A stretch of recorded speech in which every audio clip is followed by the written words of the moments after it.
In 2023, the Miami Marlins made the playoffs as a wildcard team despite a brutal -57 run differential, by far the worst of any playoff team last year. How did they manage to do it? They completely dominated in one-run games. The Marlins played in a total of 47 one-run games last season and won 33 of them. That was the highest winning percentage in one-run games by any team. Compare that to the San Diego Padres, who missed the playoffs with a run differential of +104. San Diego played in 32 one-run games and they only won 9 of them. The worst record of any team in one-run games. Let's take a closer look at how the Marlins managed to outperform that brutal run differential on their way to a playoff appearance. For teams that perform well in close games, it makes sense to think that they're getting lots of clutch hits and pitching performances. And that holds true for the 2023 Marlins. On the hitting side of things, here's their WRC+ in low, medium, and high leverage situations. At first glance, it's nothing overly impressive. What's important to note though is that the Marlins offense was producing at a higher clip in high leverage situations.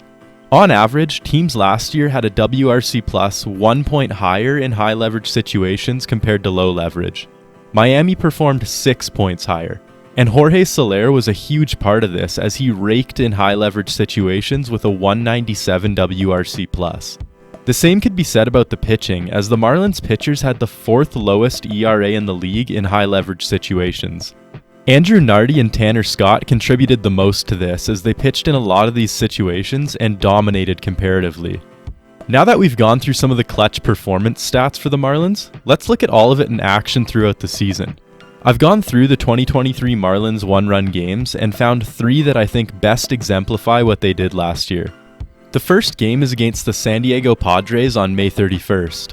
The pitching matchup is Blake Snell versus Braxton Garrett, and both guys put together great performances. Snell allowed no earned runs over 6, and Garrett allowed 1 earned run over 5 1/3 after a third-inning home run from Gary Sanchez. Going into the bottom of the 8th, the game is still 1-0 for the Padres. The Marlins managed to load the bases with 1 out, but the 8th inning rally is shut down quickly when Arise grounds into a double play.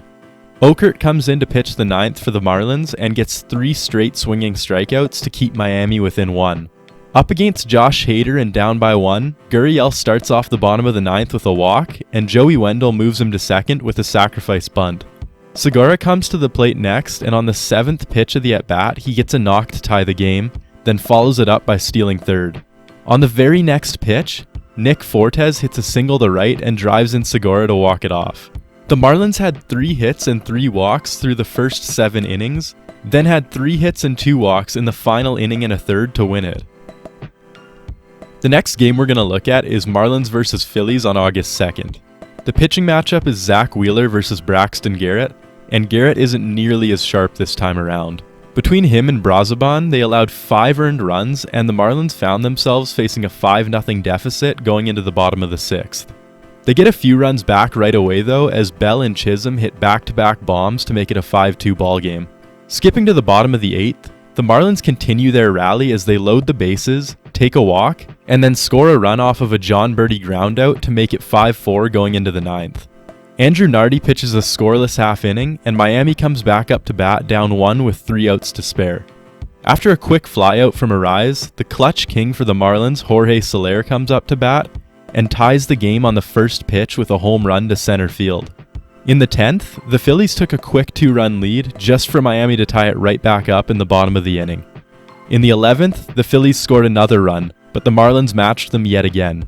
Then finally, in the 12th inning, Tanner Scott retires all 3 Phillies batters that he faces, and the Marlins take advantage of the opportunity.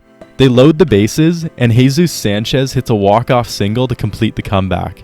Down in the game on 3 separate occasions, at one point by 5 runs, the Marlins came back to win in 12 innings.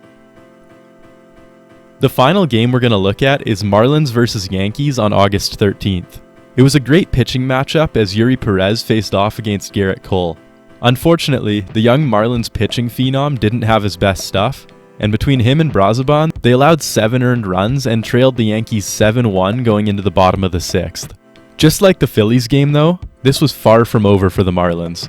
Over the next couple innings, they began crawling their way back, but were still down 7-3 going into the bottom of the 9th. Gurriel leads off the inning with a double, and after a John Birdie strikeout, it's all Marlins from then on. Nick Fortes hits a single, Chisholm walks, and the bases are loaded for Josh Bell. Bell hits a ground ball straight to Clay Holmes, who makes a wide throw at first, allowing Bell to reach and 2 runs to score. 7-5 Yankees with 1 out and 2 men on. Arise comes to the plate, and after falling behind 0-2 in the count, he hits a triple to tie the game. With Arise on third, Jake Berger comes to bat and drives him in to cap off the 6-run comeback.